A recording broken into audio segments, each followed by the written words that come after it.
everyone to the LightNet Public Hangout tonight.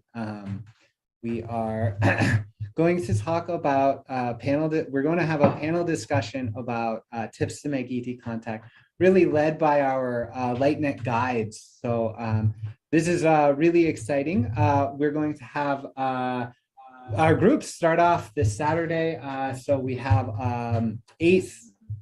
eight contact groups, each with about 8 people in it. There's a few spots left, so that's really important to know. So if you're interested in joining a really great small groups, very interesting topics, please go to lightnet.org/register to get information to join the groups. And we'll have the people who are on this call today that are the guys share a bit. We'll kick it off with light language channeling. So that's really exciting. How this will work tonight, so this is in our series of public hangouts. So generally how this works is at 7:30 we have introductions and a small discussion. Then in this case, we're having the panel discussion. At 8 o'clock, we will go into small breakout rooms. So you'll be invited to enter into a breakout room, have a conversation, and then come back.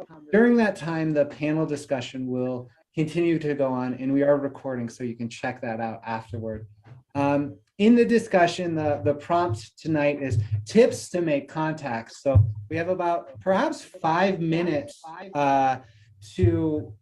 for each presenter to respond to the question, tips to make contact. And there's a few questions that I would love to hear responses to based on my own experience facilitating the ET contact through dreams group the last season. So the questions I have are like, what are you making contact with? Is it ETs, extra dimensionals, non-human intelligence, celestial, fae, angels, ancestors, spirits, energy beings, whatever, right? So how do you get specific about tuning that request of contact?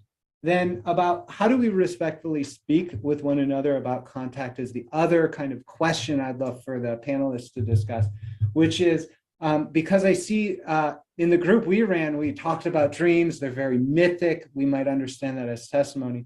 But in the radio group, people were seeing pictures or very objective things. So those are streams of communication that need to be bridged. So I'm asking, how do we bridge that? And then final question is, how best can we integrate contact into our daily lives? So this is really, really, I think the most important question is how do we integrate this stuff? Because we're going very extraordinary, but how do we bring it back so that it really helps the embodiment of peace, love, unity, consciousness here and now? So like, what's the role of mindfulness in that practice? How can we respectfully study and converse with one another about these things? What about holding intentions for non-harm and benefit? And particularly, how do we allow for the wide range of contact experiences in our group to come up and through, particularly the negative to the positive? We know from the free studies that about 20% of contact experiences are maybe negative. It's somewhat like dreams where we have nightmares. This doesn't mean they're bad or horrible. It just means that we have a balance to integrate in order to have a holistic experience with it. So how do we do that is the question to the panelists. So once again, we've got the URLs that you should be aware of: lightnet.org/register to check out the contact groups, lightnet.org/wait-list. If you are really inspired to join a group, it's sold out. You can add your name to the wait list, and then we'll see how things go and see if we can make things happen in that way. The last thing I want to talk about before going into the panel discussion is dream work, primarily because the next hangout we have together is on dream work. So I'm a dream worker. I study dreams. I just entered into a PhD program. It's accredited to study ET contact and dreams. So this is a very unique situation in the PhD stuff. I'm very excited about it. But this is close to my heart. I ran the LightNet Dream Group last season, and it really has opened my mind to a lot of stuff.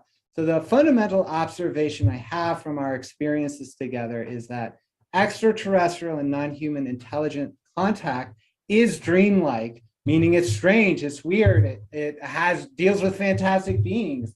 And it's understood through dreamlike ways of knowledge, like remote viewing, channeling, telepathy, mind-to-mind stuff. These are dreamlike ways of knowledge. And I'm not saying it's false or unreal. I'm just saying the only precedent we actually have in like the Western society is dreams. And so how do we work with dreams is the questions that I pose. And I look to the International Association of the Study of Dreams for ethical guidelines into that. And so I just wanted to walk through some of these principles. We're going to have experiences of working with these principles in conversation in our members workshop in 2 weeks. So sign up for that if you're curious at lightnet.org/join. And the principles that are really important are called the assignment of authority.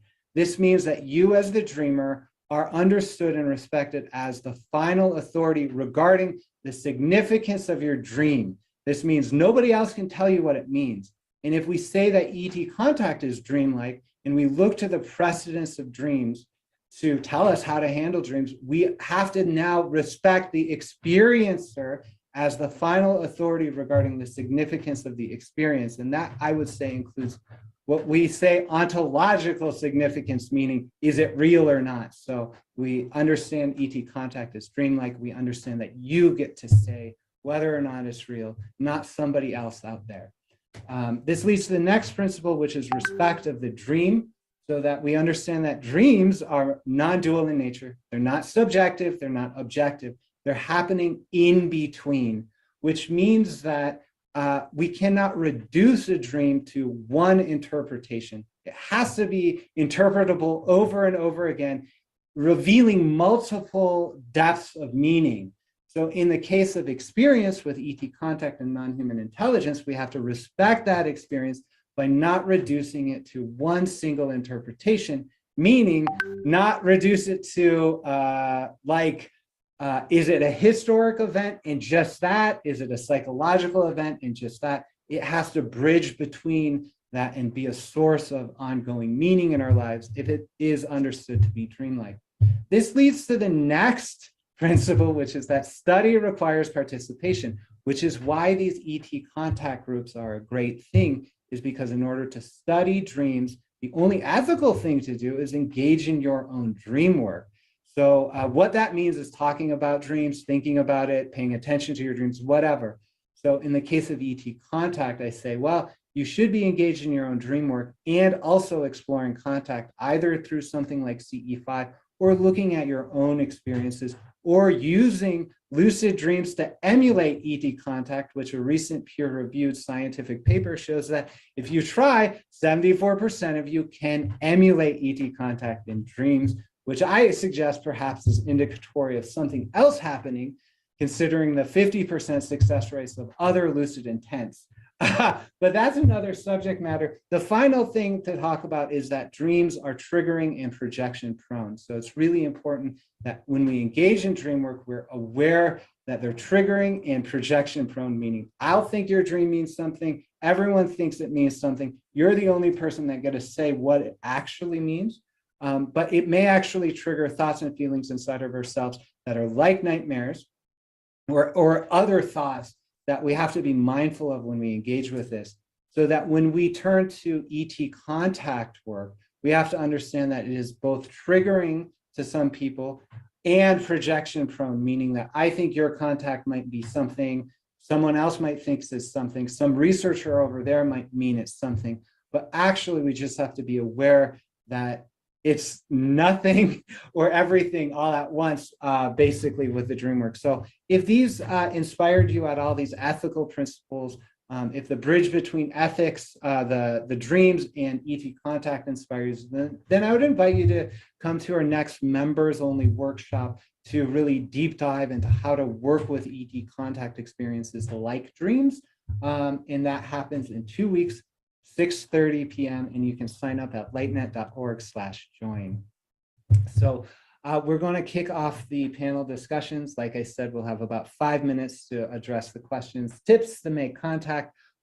You can address any of the 3 questions or all of them.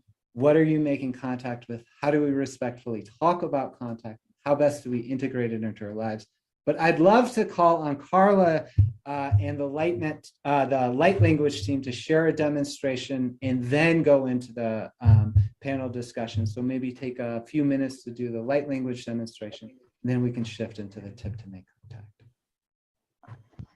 Wonderful. Thank you so much, Danny. That was really, I learned a lot from what you just shared. Thanks.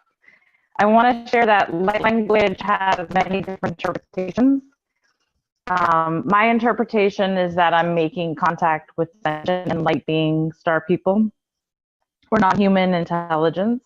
And to give you a little taste, I'm going to do just a couple moments and then give the mic to Joy, who we're co-guiding, of course, on LightNet for light language. We're all just going to take a moment and center. And the collective that I work with is just going to give us a really short thing. Andrega Shondong Andrega Andrea Johnson Goitetne Kutikaya. And the Shendere Kototuni Andreka Ingarisha Sandra Catreo Contishatria. Acatre Andrea.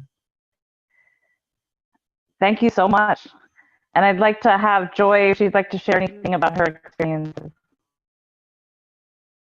Okay, sorry, I just got booted off, so I missed whatever you said, Carla, earlier. So, you want me to, did you talk already then, Carla, about light language?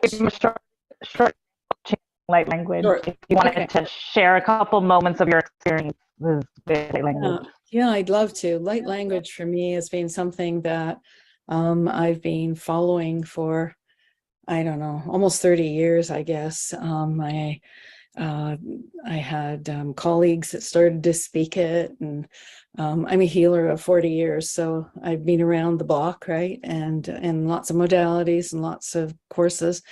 So it was pretty stunning when people started to speak light language, and I was like, oh, I could never do that. You know, it's like, that was my thinking. And then over the last 5 years, I had a lot of stress with my husband's illness, and I would crawl into bed and I would be so stressed and distressed, and I'd just be trying to go to sleep, and all of a sudden I just started channeling light language.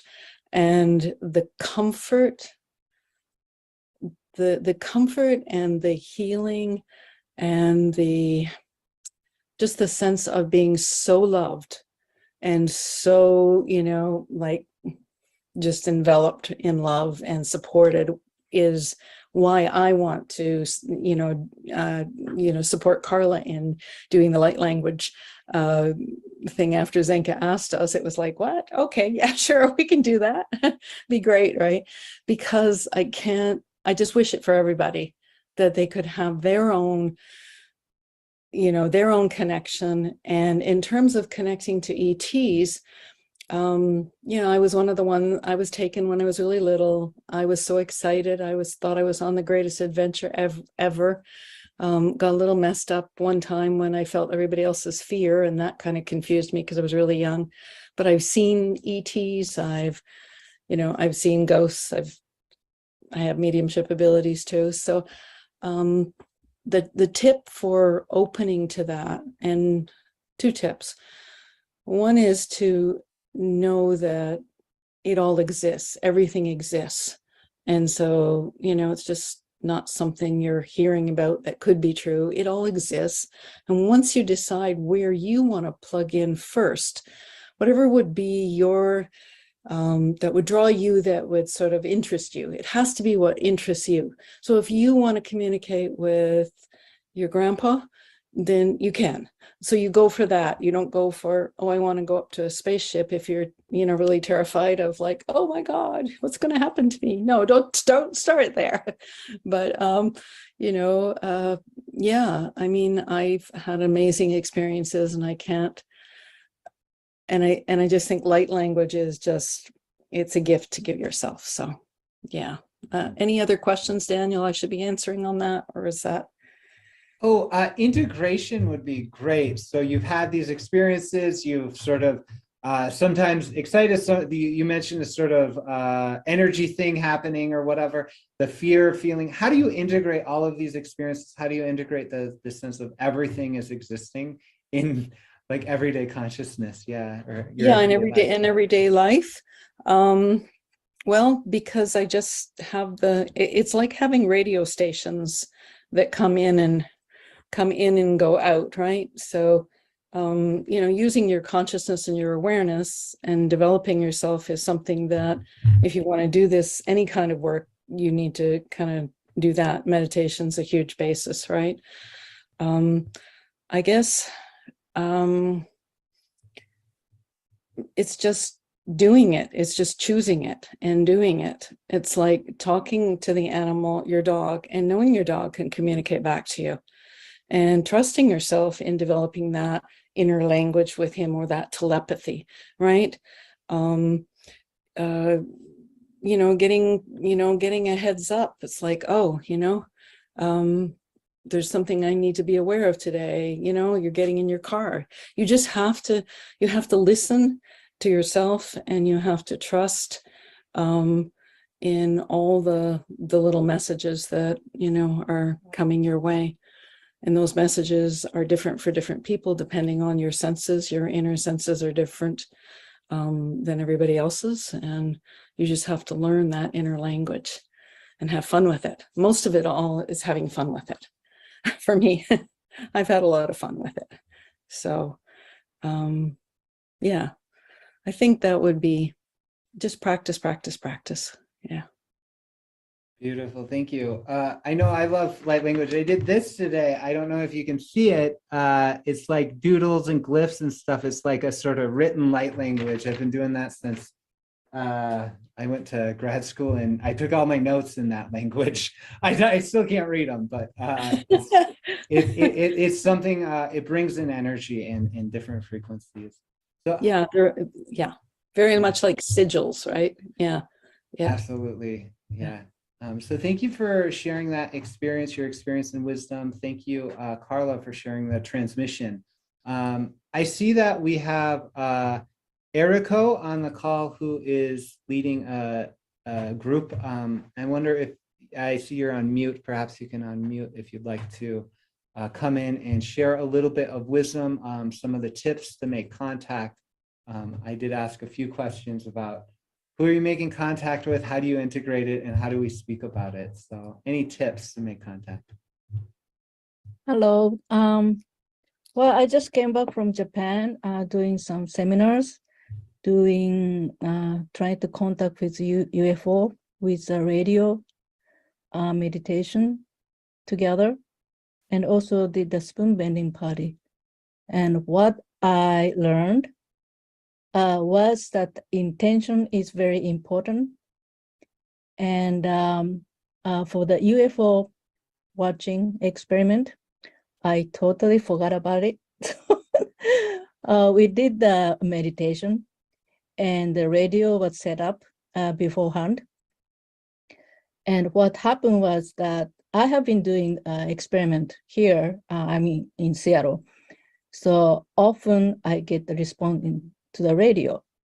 But in the experiments I did in Japan, radio was quiet every time, mostly during the time that we are together, experiment with the new people. And then after the party is over, the radio started talking. So I think what I was missing was to really communicate with intention in the beginning. And also I learned afterward from Jimmy, who studied the radio communication, that, oh no, sorry, not Jimmy, the Mark, who studied the Hugh meditation, that we need to give permission to the ET, that we allow them to show up in the beginning before the meditation. So that was what I was missing. So I'm introducing the remote viewing to the Japanese people. There are many interesting people who have a different skill sets to communicate with ET, but because of the language barrier, they are not in this community yet. So I am hoping to bring in people from Japan. At the beginning, I'm introducing the remote viewing. Beautiful. Thank you.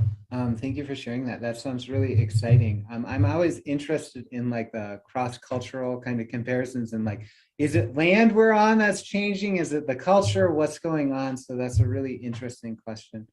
Oh, well, the one thing that I noticed was that the people in Japan are shy. So I heard afterward, actually, I think I saw something in the sky from many people. They didn't verbalize during the watching party because they are not comfortable, they're not secure to say. So that was very interesting. Yeah. Yeah, one of the things that I see or that we're seeing in this community is that the sharing of the testimony actually creates space for other people to share their testimony and say things. I can't tell you how many times people have like when I've talked to them about their incredible experiences, they go, "Oh yeah, I had that and that and that," sort of thing. But speaking out loud. The other thing that I see happening is people are having, sometimes they remember things, sometimes it's pushed to the mind because it's too hard to deal with. And just like dreams, they sort of can come back. Like if you walk through the day and you're like, oh my God, I remembered a dream from this morning because it reminded you. Sometimes these testimonies that people are sharing, like your testimony about radio contact or anything else, will trigger memories. And that's one of the reasons why I'm saying ET contact and dreams are triggering, because they might trigger memories of contact that you might want to deal with or think about. I'd love to bring in any other of the LightNet guides right now. I know we have the telepathy teacher coming in a bit later. And there's also a video I want to make sure we play. So is there any other LightNet guide before I play the video? And then we'll likely see how it goes, but maybe we'll open it up for kind of more of a discussion space. I would love to hear some of the wisdom that our participants have too. So we'll navigate that after the video. I'm going to put on this video. It is going to take me a second to figure out how. And this is the guide about astrology. So I'm going to share this and I'm going to press play. Oftentimes when we think about ET contact, the first question we have is, who are we supposed to contact? Is it the Palladians, the Syrians, the Andromedans? Who is it, right? Well, Leo's designed a special experience. Can you increase the volume, Daniel? That are lucky enough to be in his group, where he's going to take your entire birth chart, each one for every person, and he's going to look at what were present at your time of your birth, and also what is present today. Then he's going to teach you how to soul travel, which is astral traveling, and remote viewing to actually take you to those places. He's an incredible guy. He has a podcast. He's been doing therapy and astrology for so many years. He does astrology reports. And so all of this incredible knowledge he's bringing into this contact, and it's going to be an incredible, incredible experience. Hi, this is Leo Knight in Eriko, and I'm starting a new course through LightNet. That's called Perspectives from the Sky. It's going to be a combination of two things. The main focus is going to be making contact with beings. Secondarily, we're going to do astrology. I'm going to get the birth information for each person so I can see what their natal chart is. I'll also be looking at where the planets are now in relationship to the original planetary placements for each person. That'll tell me what kind of transformational crisis or change a person's going through at that time. And then after I take all that, when we start our class, I'm going to use the information to help me to know what are the planets that people will be, it'll be more conducive for those people to have good experiences. Yeah. Because of the planets in their chart that are focused. And we'll be using meditation, guided meditation. I'll be guiding people through a meditation where they'll be doing either like remote viewing or soul travel in order to make the contact in these other planets with beings. That's going to happen. People are afraid of reality. And the reason they're afraid of reality is because they think that reality is going to take them into some dark, horrible places. But the kind of reality I'm talking about, which is where truth really lies and where love really sits, that kind of reality takes you into magic, takes you into synchronicities, symbols, new age consciousness. Not into things that are dark. I mean, sometimes you run up against things that are a little bit dark, but overall, It's magic because you're into the nature and the naturalness of the universe. And that's why things are magical, because the universe is magical. So if you're curious about astrology, you're curious about ET contact, and you're curious about getting the skills you need to have repeated experiences, to get the information that is just for you, this is the one you're going to want to sign up for. Again and again, UFO and UAP reports are showing up more dramatic every time. Is it possible that your curiosity is growing and growing? Is it possible that you've even considered what would it be like for yourself to have ET contact? Or maybe it's just BS. Maybe it's just the rambling daydream of some attention seekers. My name is Zenka, and I'm here to tell you, without a doubt, ET contact is possible. And I really do feel like that's what we're doing here. Even though we are actually making contact, we're bringing in this like really loving, high vibe energy and consciousness and awareness, and is existing in all of us. And I think everyone's feeling it. So I just wanted to like acknowledge that and say thank you for going on this journey with us. So if you're sick of being taught at and want to experience a total revolution in education and your life, register below. The link's right there. It's lightnet.org/registration.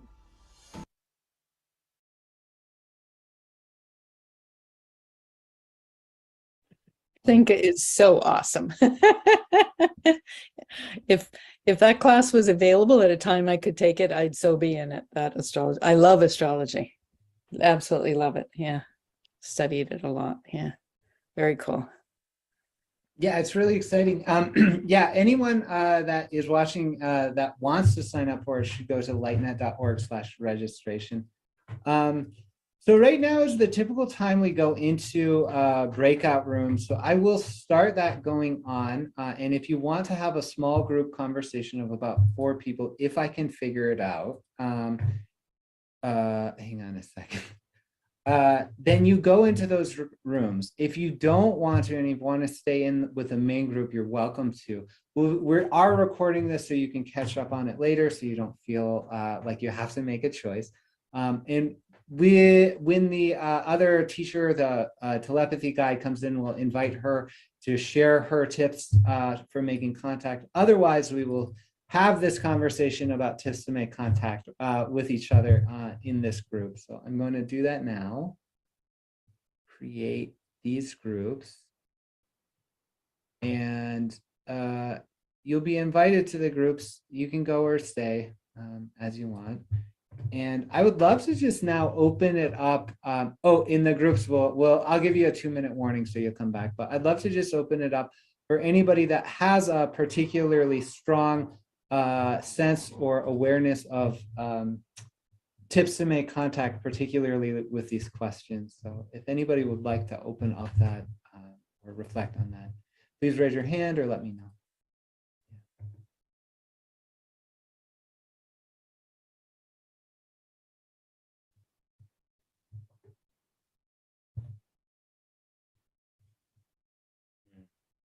I think Babaji was raising his hand. Oh, great. Yeah. Hey, Babaji, do you have some wisdom to share with us? He's in a breakout group. So, well, one of the things we could do, unless someone is particularly inspired to share any wisdom, is to engage in some mindfulness practice, actually. Joy, I don't want to put you on the spot, but I know you're a teacher, so perhaps you would enjoy guiding us in mindfulness practice together. Otherwise, I'm happy to take it on. Well, mindfulness I haven't done for probably 30 years, so you can do it. I've done other forms of meditation. Oh, great. Yeah, maybe we'll shift it over. So I'd invite everyone to just come into presence together. And the way that we'll do that is just by observing our breath together. The way you can observe your breath is just by paying attention to it. So you pay attention to it simply by feeling what it feels like to be breathing. And so this can be sensations in the body as the breath moves around, It might be the sensations in the nostrils. It might be the sensations of the body moving in and out, the belly moving in and out.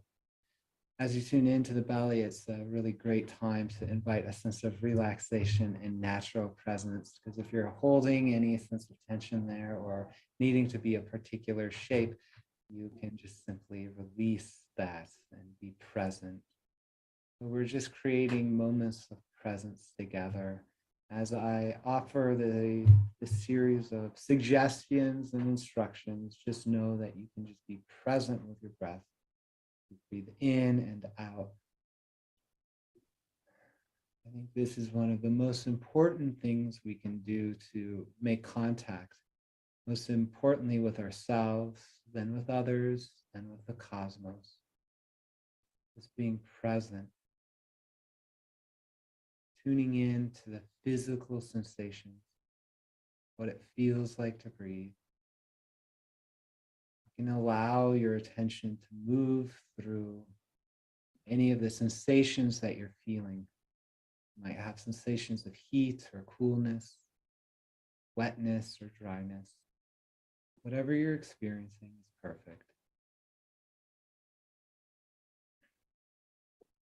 We'll just practice mindful presence just for a few moments together, perhaps a few minutes, allowing for us to be present so that we can really tune into our intentions as to contact, to create spaces of invitation and permission within ourselves to make contact with ourselves,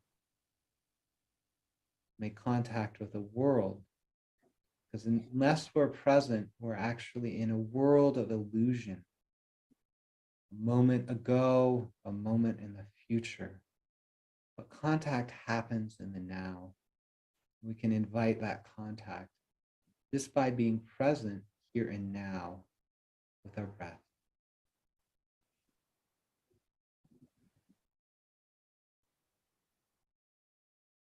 Allowing any thing you notice to arise.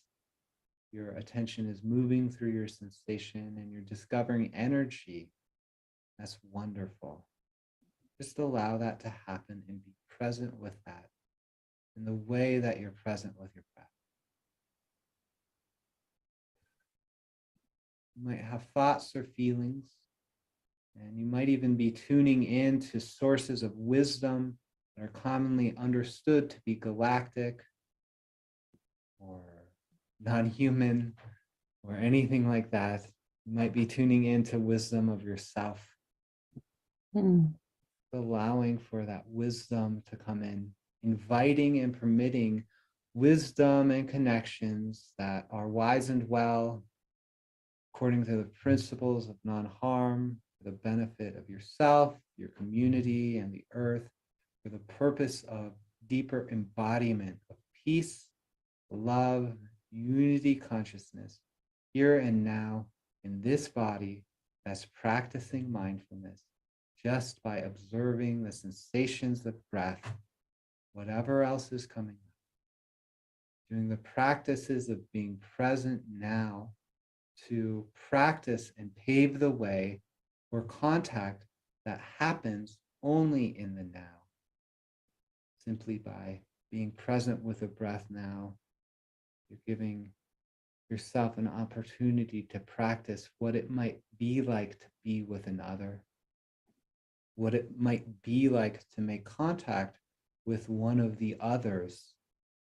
You can practice that by discovering what it's like to contact yourself here and now, in this moment, yourself perhaps as another. Take a few moments to explore this. It's by being present with your breath, whatever's coming up. Take a few more breaths here in this state.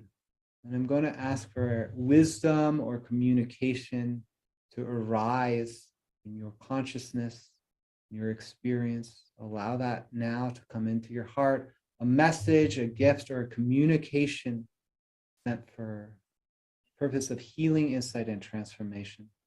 from sources that are wise and well according to the principle of non-harm. Allow this to come into your consciousness.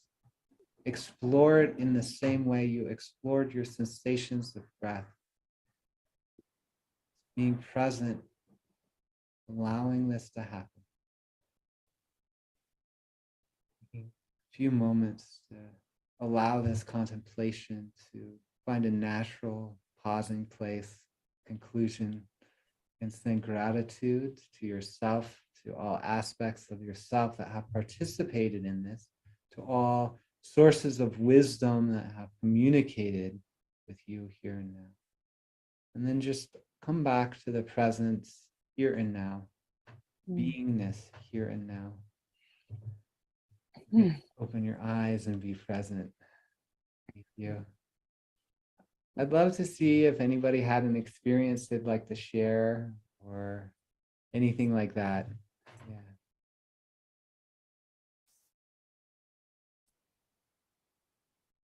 I can go ahead and share something, Daniel. Felt a lot of energy moving in different areas of my body, but especially it went right down into my feet, which I've had some neuropathy since I had COVID, and I'd had Lyme before that, so it just triggered it all back. I had gotten rid of it, but I'd healed it, but it came back with the COVID, and so I could feel all this space opening as the energy was moving, and this coolness, but this incredible circulation. And then when you asked about tuning into any wisdom, what came was just that we're so conditioned and so used to looking outside for, you know, that newness or that information, but the gifts are really within us. The knowing is inside. So that meditation lent itself very well to that. Yeah, thank you. It was lovely. Thank you. Any other reflections or feedback right now from anyone who participated in that meditation, or anyone that's coming back from the breakout rooms? If you have any insight or tips to make contact.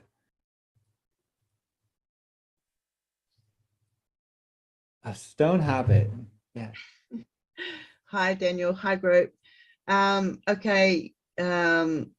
I'm a regular contactee. I have beings of different sorts come in, and they use dreams. They use different states of, you know, frequency that we get ourselves into. And when I listen to people talking, it's almost an automatic connection now to accessing the different beings that they encounter, that they communicate with. So the main thing that I have when we go into communication is when we receive the signals, because we have to attune ourselves to the signals that come in. We have to give our respect to ourselves and acknowledge what is happening around us is real, and that other participants around us may not see it or hear it the way that we do. So we have to come back into common law, and show those around us the easiest way that we are perceiving it, how it happens to us through our senses that we can identify. So in giving respect to the knowledge that we have, allowing ourselves to make mistakes gives us room to grow. Then we give clear intent. It's like the old saying, be careful what you wish for, because you'll get exactly that. You may not know what's in front of you until you've had to step back. So be aware of what it is that you are seeking when you go into any form of communication with any of the beings, dimensional, more solid form, wherever, okay? Because when you go down this track, I tell you, it's a ride. So tuning in, you get different senses from different beings that are coming in. Whether or not you agree to the contact, to the communication, you have to set your boundaries, be respectful of theirs. You have to set a form of communication. Okay, some will get it in flashes, some will get it in frequencies. There's lots of ways it comes in. It doesn't mean you're wrong. It doesn't mean you're, you know, because somebody else gets it differently. Respect each other's boundaries, clear intent, and respect each other's boundaries. If they break your boundaries, you step up the mark and you say, no, this is, you know, this doesn't happen. It doesn't happen. Okay, respect each other's boundaries. So this is one of my topics, mate. I'm a lifer, so.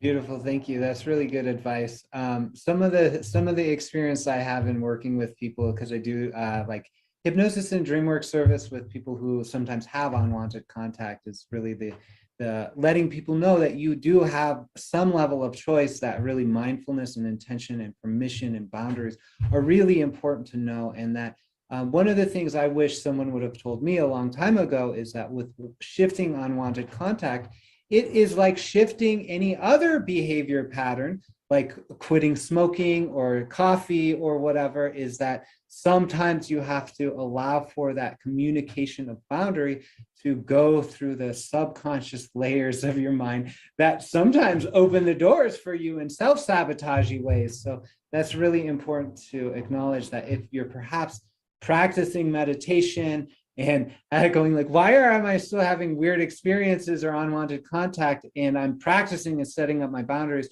it's like, oh, it might be good to look deep inside. And it's somewhat, I use the metaphor of quitting smoking. At that point, if you've done that, that sort of thing, like there may be some other things to look into. But generally we see pretty good responses to mindfulness and like intention, which is beautiful. So I see Ashley Lee is here. Thank you for being here. We've been having a discussion about tips to make contact. We've introduced the LightNet groups.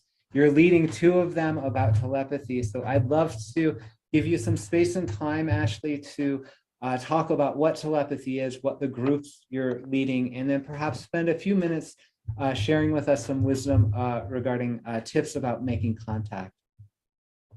Thank you.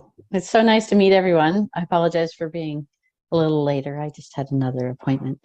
I am calling in from San Diego, California, and met Zanka. I haven't met you, Daniel, yet in person, and met many people over in Sedona. And it's a beautiful place and a beautiful gathering place. The opportunity with meeting Zinka at several different parties one weekend, as many of us are all co-collaborating over there in that area of the world. I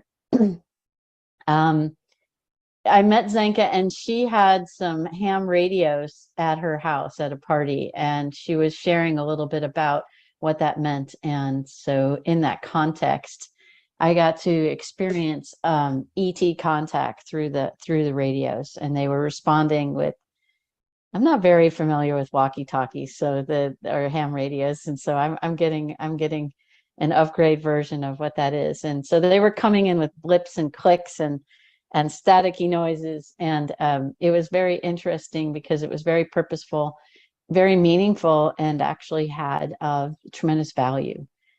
And so in that process, I had the opportunity of sharing a little bit of my background.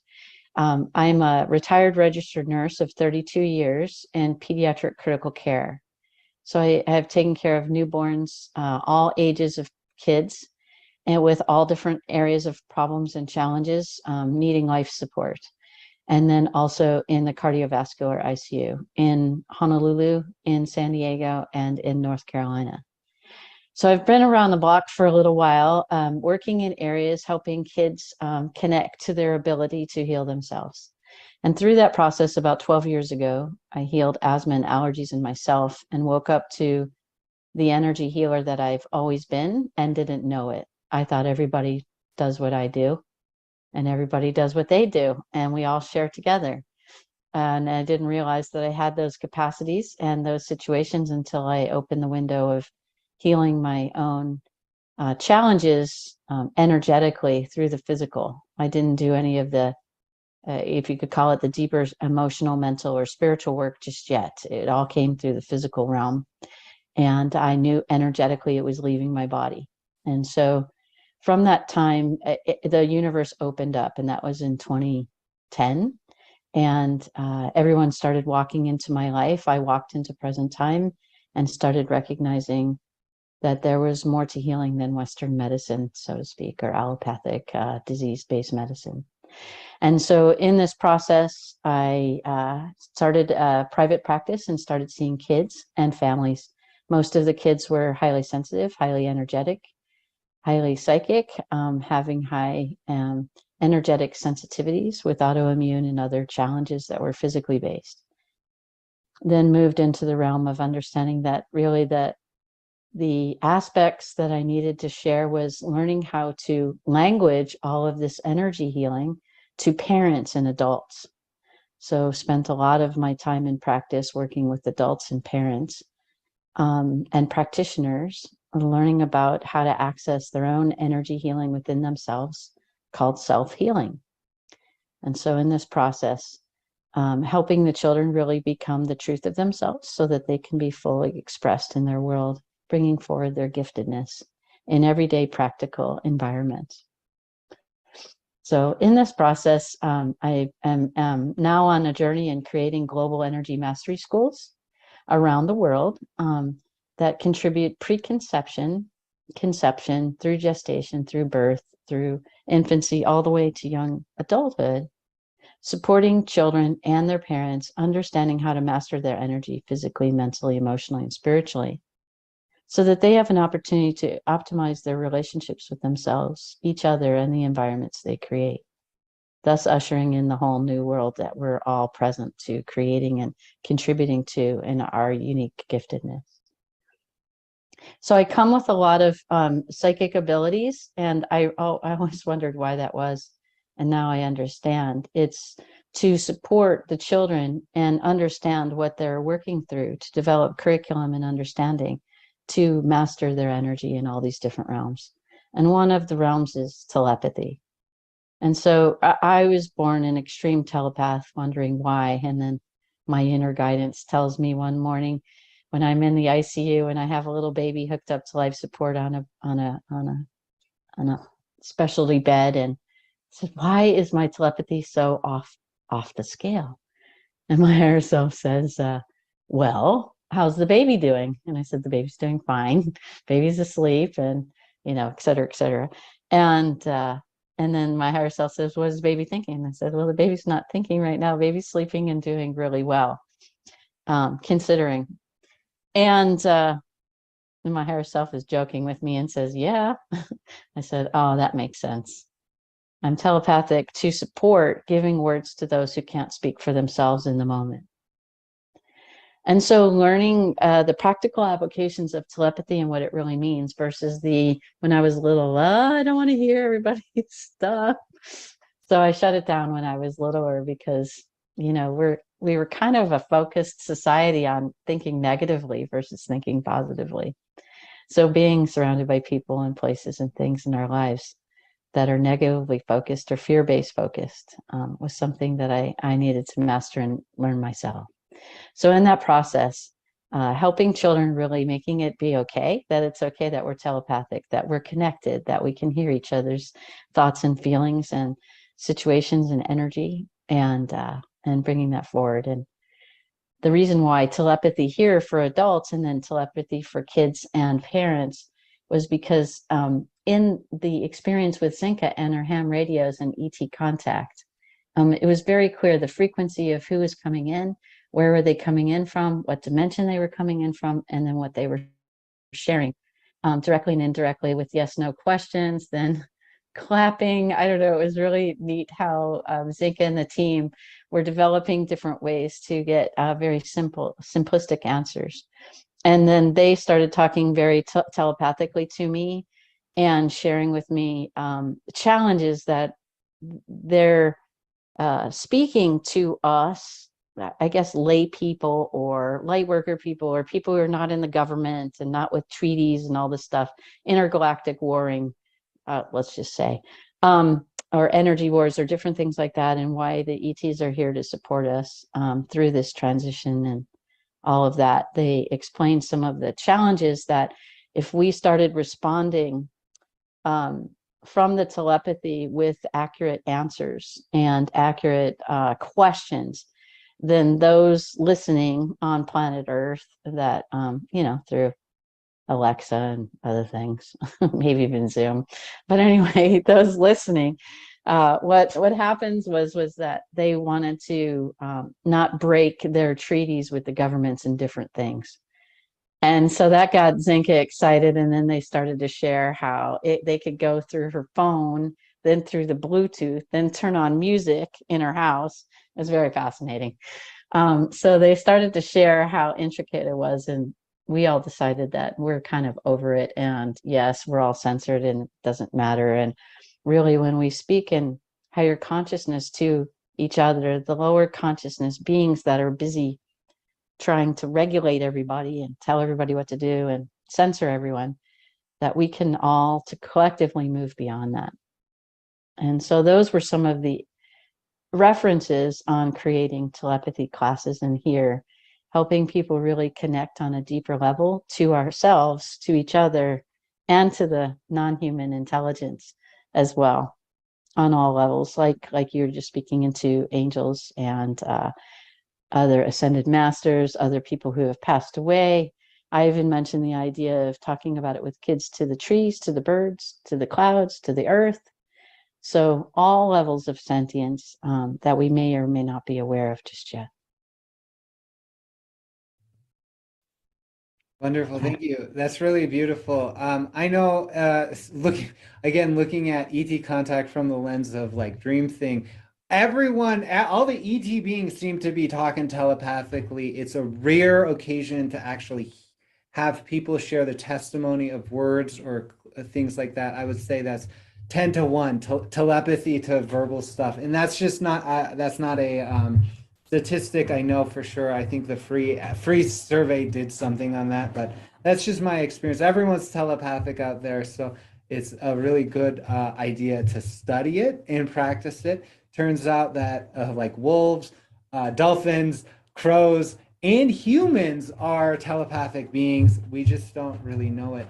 I was wondering, I mean, if you had a personal experience perhaps of telepathy with ET, Ashley, that you might just talk a little bit more about. I know that you've talked about relating to these different frequencies through the radio. It's one of the more fascinating things to me when I engage with radio contact is half the group goes, turn off the radios. I just need to hear them better, right? And then the other half of the group goes, oh my God, the radios are going off. So perhaps even, I mean, and then we even have those experiences of discovering that the telepathic sources of communication are somewhat always there, sort of like memories of dreams or connections. So I'm curious, like it's just tuning into a frequency, but how do we move from that sort of fascination with just the radio to understanding there's a couple different modes of communication going on, to going, hey, this communication may have been happening all throughout Western history,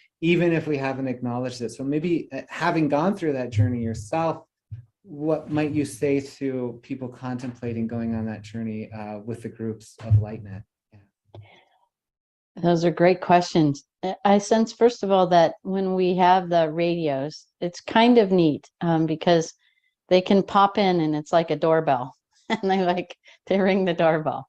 Because we might be in another kind of conversation with other people in the room or with ourselves or something else.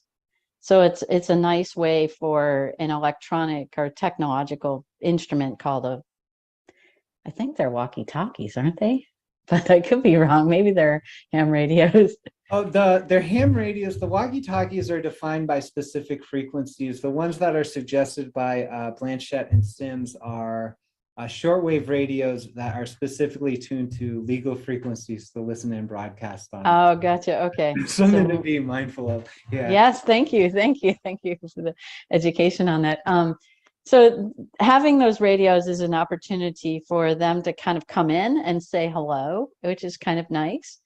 I sense we can connect with specific ETs on specific ships. I've talked to commanders on ships and other things, especially over in Shasta with other people who are kind of bringing in the energy collectively. I noticed that they kind of like that versus a singular communication. Living on ships, you're in a different world and you're in a different environment than we are being on a host planet that hosts our air and our water and our food. And so our whole perspective is a little different in protocols and understanding how to live. So that was very fascinating to learn from them about what that meant, and gave a very different perspective. Also,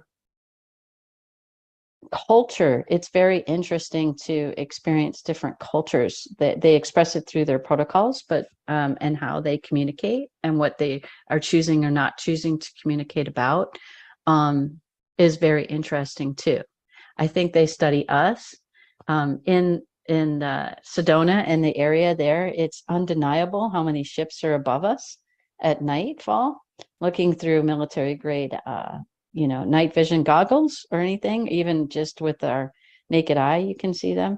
I talk to them telepathically that way.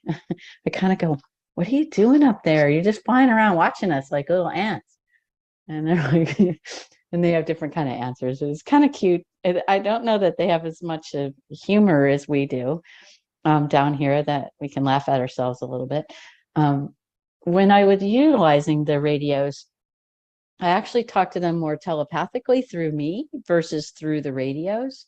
It's like the radio worked like a desktop speaker, like you were on a conference call. And so everyone could hear the same thing through the radio, the blips and the noises. So everyone could have a same consensed idea of how that conversation works. So if they answered, I think it was 1 for yes or 2 for no or something like that. Anyway, whatever system everyone used, then the other human people in the room could start to gel with it, and then maybe start to pick up on the same telepathic frequencies. Because I sense many of us, all of us, use different frequencies, or we're in different frequencies when we start to communicate. So it starts to like, are we communicating, or are we missing the frequency, or are we joining together? So it provides a little bit of other auditory input that can help us really connect on different levels. So there's lots of opportunities related to what way would be the best way. I don't know if that helped answer some of the questions. Thank you. It is. It's wonderful. Joy, go on. Do we have time? I just wanted to say, Carla and I were both in the radios class with Zenka, the first go around, and it was fascinating. And I, with my radios, a few of us were having trouble with just when they were really staticky and noisy. And so, I'd turn them off and turn them on. And then when I was in the class, though, I always had them on. And they would start chirping like crazy when a couple of the people would really talk about stuff, right? It was just like they get all excited.